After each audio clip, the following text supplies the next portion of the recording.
जिस बंदे को 85 से 75 हज़ार की जब जरूरत थी ना एक जेवलिन स्टिक खरीदने के लिए, तब हमारी गवर्नमेंट ने सपोर्ट नहीं किया, तब नीरज चोपड़ा ने उसको सपोर्ट किया था। ये आप हर जगह आप जाके रिसर्च भी करेंगे ना, आपको सारा सारा नजर आएगा। इवन अरशद नदीम ने भी कहा था कि एशियन कॉमनवेल्थ के अंदर मुझे एक क्या कहते हैं जेवलिन की जरूरत है, मुझे नीरज चोपड़ा ने प्रोवाइड की। जो बातें की है ना कि भाई हम सिल्वर से भी खुश हैं, लेकिन जिसने गोल्ड जीता है ना वो भी अपना ही बेटा है। दिल हो ना अगर तो ऐसा हो, और राइवलरी अगर हो ना तो ऐसी हो इंडिया वर्सेस पाकिस्तान।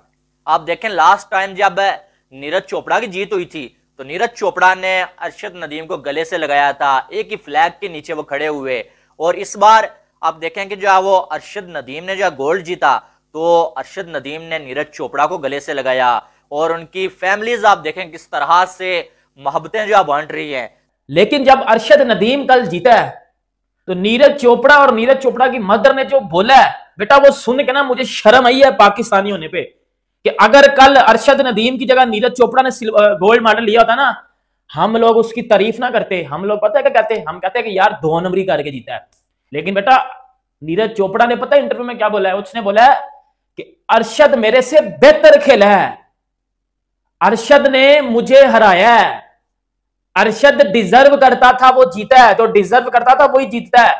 ये नीरज चोपड़ा के अल्फाज हैं। यहाँ से अंदाजा लगाएं इवन के अरशद नदीम और क्या कहते हैं अपना नीरज चोपड़ा की मदर्स की आपस में बात होती है।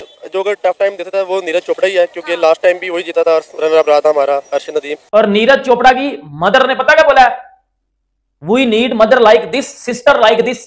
यकीन कर लो भाई, सीधी बात कर रहा हूं। बोला कि भाई अरशद जीत गया तो वो भी तो अपना ही बच्चा ना, वो भी मेरा ही बच्चा है, वो भी अपना ही बच्चा है। हमारे लड़के ने सिल्वर लाया, हमारे लिए वो गोल्ड दिया, लेकिन अरशद ने गोल्ड जीता, वो भी अपना ही बच्चा। उसने उसकी मां ने ये नहीं बोला कि वो चिप लगी हुई थी, बॉल टेम्परिंग हुई थी, चीटिंग हुई थी, उसकी मां ने ये तो नहीं बोला। तो ओलंपिक में नीरज चोपड़ा के रजत पदक जीतने के बाद और पाकिस्तान के गोल्ड मेडल जीतने के बाद जबरदस्त तरीके से मीडिया में इन दिनों चर्चाओं का विषय बना हुआ है कि जिस तरीके से पाकिस्तान ने गोल्ड जीता और इंडिया ने रजत पदक जीतने के बाद भी पाकिस्तान को धन्यवाद दिया है। नीरज चोपड़ा की मां ने बड़े ही संस्कारी तरीके से नीरज चोपड़ा की ही तरह अरशद नदीम को भी अपना बेटा समझती हैं और उन्होंने तनिक भी संकोच नहीं किया कि उनका बेटा रजत जीता है और अरशद नदीम ने गोल्ड जीता है। उनके इस व्यवहार को लेकर पाकिस्तानियों को सीख लेने की बात कह रही है। पाकिस्तानी मीडिया नीरज चोपड़ा की मां से काफी प्रभावित नजर आ रही है और आगे वीडियो में देखते हैं कि इस बात को लेकर पाक मीडिया क्या कुछ कहती दिख रही है। मिलते हैं वीडियो के सपोर्टिव है। यहाँ से अंदाजा लगाएं इवन के अरशद नदीम और क्या कहते हैं अपना नीरज चोपड़ा की मदर्स की आपस में बात होती है। पहली थ्रो की है वो जाया हुई है, सेकंड पे उसने 90+ फेंकी है, तो मुझे उसी टाइम उम्मीद नजर आ गई थी कि इसको नीरज भी शायद ना टच कर पाए, और बाकी तो जो थे वो कितने टफ कंपेटिटर थे ही नहीं हमारे नजदीक। जहां अरशद नदीम ने 40 साल के बाद पाकिस्तान के लिए गोल्ड जीतकर तारीख रकम कर ली है, वहीं नीरज चोपड़ा की वालदा की एक स्टेटमेंट सोशल मीडिया पर बहुत ज़्यादा वायरल हो रही है। जब नीरज चोपड़ा की वालदा से अरशद नदीम की जीत पर सवाल किया गया तो उन्होंने ऐसा जवाब दिया जिसने करोड़ों पाकिस्तानियों के दिल जीत लिए हैं। उन्होंने कहा कि कोई बात नहीं, अरशद नदीम भी मेरा ही बेटा है। इसी मुद्दे पे बात करने के लिए हमारे साथ कुछ पाकिस्तानी नौजवान मौजूद हैं। क्या नाम है आपका? रमजान हमजा। सबसे पहले ये बताएं, आपने कल का जो है जिवेलियन थ्रो का कंपटीशन देखा? जी जी बिल्कुल, बहुत अच्छा लगा, और ये हमारे लिए फ़ख्र की बात है कि पाकिस्तानी इतने डिकेड्स के बाद उन्होंने गोल्ड मेडल जीता, और मतलब पाकिस्तान ने ओलंपिक में इन किया। बहुत अच्छी और फ़ख्रिया बात है स्पोर्ट्स के, स्पेशली क्रिकेट वगैरह या बाकी जो स्पोर्ट्स हैं उनमें पाकिस्तान पहले ही था, लेकिन ओलंपिक में ये अब देखने को मिल रहा है। और इंशाल्लाह हमारी ये दुआ है कि और भी पाकिस्तानी ऐसे प्लेयर निकलेंगे और स्पोर्ट्स की तरफ आएंगे। अब आप ये देखें कि अगर हम अरशद नदीम की बात करें तो बगैर किसी के सपोर्ट के, मतलब जीरो कंट्रीब्यूशन के वो इस मकाम पर पहुंचे और उन्होंने पिछले तमाम रिकॉर्ड ब्रेक कर दिए हैं। इसमें मेरा ये पॉइंट ऑफ व्यू है कि सारा का सारा जो क्रेडिट है वो जाता है अरशद नदीम को।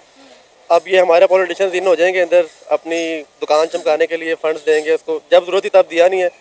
तो लेकिन इससे सबक ये सीखना चाहिए कि जो सबको हमारे जो एथलीट्स हैं, जो स्पोर्ट्समैन हैं, उनको सपोर्ट करना चाहिए। क्रिकेट के अलावा भी बहुत स्पोर्ट्स हैं दुनिया में, पाकिस्तान में भी हैं, फुटबॉल है, क्रिकेट है, और एथलेटिक्स में जिस तरह की रेसिंग हो गई है, स्विमिंग है, तो बाकी सारे स्पोर्ट्स पर भी ध्यान देना चाहिए। और मैंने तो लाइव देखा रात को, मुझे बड़ी खुशी है इस चीज़ की, और उसमें अचीवमेंट एक ये है कि ये इंडिविजुअल में पाकिस्तान का पहला मेडल है। अब आप ये देखें ना कि सबको 90% उम्मीद थी कि ये जो है नीरज चोपड़ा ही जीतेंगे, लेकिन अरशद नदीम ने जो है वो सबको शॉक कर दिया। मेरा भी इसमें यही था कि जो अगर टफ टाइम देता था वो नीरज चोपड़ा ही है, क्योंकि लास्ट टाइम भी वही जीता था और रनर अप रहा था हमारा अरशद नदीम। लेकिन जब उसने पहली थ्रो की है वो ज़ाया हुई है और सेकंड पे उसने 90+ फेंकी है, तो मुझे उसी टाइम उम्मीद नज़र आ गई थी कि इसको नीरज भी शायद ना टच कर पाए, और बाकी तो जो थे वो इतने टफ कंपेटिटर थे ही नहीं हमारे नज़दीक। अच्छा, नीरज चोपड़ा की वालदा ने जो स्टेटमेंट दी है अरशद नदीम को लेकर, यकीन करें उस माँ को सल्यूट करने को दिल कर रहा है कि उस माँ ने जो है बॉर्डर की तमाम बंदिशें जो हैं ख़त्म कर दी। जब उनसे इंडियन मीडिया की जानिब से सवाल किया गया कि आप क्या कहना चाहेंगे अरशद नदीम की जीत पर, कि उन्होंने गोल्ड जीता है और आपके बेटे ने सिल्वर, तो उन्होंने कहा कोई बात नहीं, दोनों ही मेरे बेटे हैं। और उनके इस स्टेटमेंट ने 24 करोड़ पाकिस्तानियों के दिल जीत लिए हैं। जी बिल्कुल, ये बड़ा अच्छा इनिशिएटिव है, क्योंकि हमारा कल्चर मिलता है, हम चूँकि पंजाबी हैं तो हमारा ज़्यादातर कल्चर भी मिलता है, और हमें चाहिए कि अब इस तरह से इम्प्रूव किया जाए। क्योंकि अगर आप देखें यूरोप में 1945 में देखें तो जर्मनी और फ्रांस एक दूसरे के दुश्मन थे, लेकिन अब देखें उनके बॉर्डर लेस हैं, मतलब वो अपनी ट्रेड कर रहे हैं।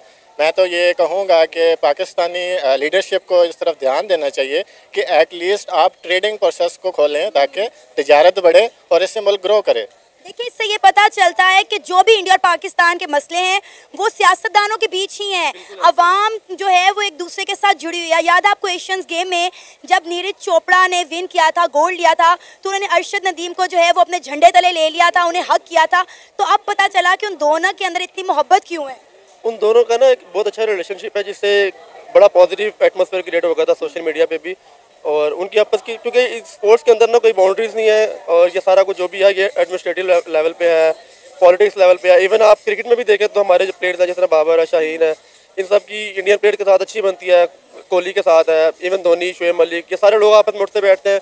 ये तरह पॉलिटिक्स ही है जो एक स्पोर्ट्स को ख़राब करती है। जिस तरह क्रिकेट टीम इंडिया की पाकिस्तान नहीं आती, पाकिस्तान टीम इंडिया नहीं जाती, वरना पहले बायलैटरल सीरीज होती थी। तो ये डर्टी पॉलिटिक्स से बाहर आना चाहिए और स्पोर्ट्स को प्रमोट करना चाहिए। ये भी जो बात है ये भी हमारे पॉलिटिशियंस के बीच में, क्रिकेटर्स की बात करें तो इंडियन प्लेयर पाकिस्तान आना चाहते हैं, खेलना चाहते हैं, और इंडिया और पाकिस्तानी टीम के प्लेयर्स की बात करें तो उनके आपस के भी जो ताल्लुकात हैं वो बड़े बेहतरीन है। बिल्कुल ऐसा ही है।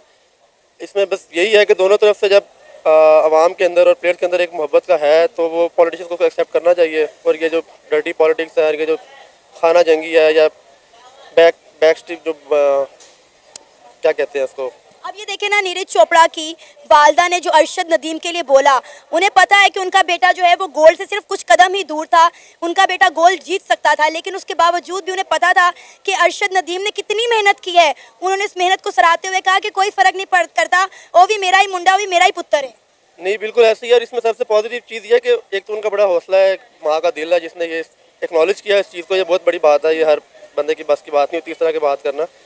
और दूसरी बात है, इंडियन मीडिया और इंडिया के लोग वो भी इस चीज़ को बड़ा अप्रिशिएट कर रहे हैं कि चलो ठीक है यार, आउट ऑफ सिलेबस से एक चीज़ आ गई है। अरशद नदीम से हम एक्सपेक्ट नहीं कर रहे थे, और वो इससे पहले भी वो ये कह रहे थे कि गोल्ड हमारा लड़का जीत जाएगा, सिल्वर हमारे पड़ोसियों का लड़का जीत जाएगा। मतलब उनकी ये सोच थी, वो ये नहीं कह रहे थे कि इंडिया जीते तो पाकिस्तान मेडल ही ना जीते। दोस्तों, इस तरीके से नीरज चोपड़ा की मां ने अपना जिस तरीके से संस्कारिक और इंडियन कल्चर का नुमाइंदा पेश किया है, वह देख पाकिस्तानी मीडिया जबरदस्त तरीके से प्रभावित है और अपने देश को इंडिया में नीरज चोपड़ा की मां से सीख लेने की बात कह रही हैं। दोस्तों, अगर यही इंडिया गोल्ड जीता होता और पाकिस्तान रजत जीता होता तो पाकिस्तानी मीडिया और पाकिस्तानी आवाम आज जेवलिन में कहीं चिप लगाने की बात या कहीं टेम्परिंग की बात करते नजर आते। लेकिन जिस तरीके से इंडिया ने बड़े ही साहस और धैर्य के साथ पाकिस्तान के गोल्ड को स्वीकार करते हुए अपने को रजत पदक से ही संतोष किया, उसका पूरे वर्ल्ड में काफी चर्चा का विषय बना हुआ है और पाकिस्तान को इस गेम से सीख लेने की बात कही जा रही है। दोनों पाकिस्तानी काफी उग्रता के साथ इंडिया पर आरोप लगाते हैं।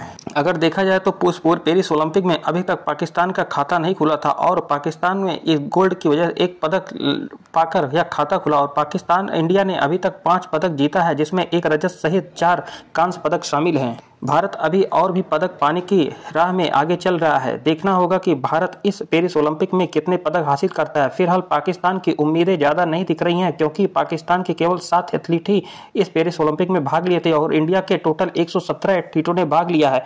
कुछ का मुकाबला खत्म हो चुका है, लेकिन अभी भी कुछ का बाकी हुआ है। यह पहली बार होगा कि जेवलिन में लगातार 2 ओलंपिक में पहले में गोल्ड मेडल और दूसरे में रजत पदक इंडिया को मिला है और इसके साथ ही हॉकी में भी भारत को लगातार पदक मिल रहा है। इस बार हॉकी में कांस्य पदक से ही इंडिया को संतोष करना पड़ा। अभी भारत के और भी पदक पाने की प्रबल संभावना है। देखना होगा कि आगे आने वाले किन किन क्षेत्रों में इंडिया को पदक मिलेगा। फिलहाल अभी तक इस जैवलिन में कांस्य पदक छोड़ इंडिया को रजत पदक मिला है और गोल्ड मेडल से इंडिया चूक गया। काफी संभावनाएं थी नीरज चोपड़ा को लेकर, लेकिन इस बार रजत पदक से ही इंडिया को संतोष करना पड़ रहा है। दोस्तों इस तरह की ताजा अपडेट पाने के लिए लाइक और सब्सक्राइब करें। मिलते हैं नेक्स्ट अपडेट के साथ।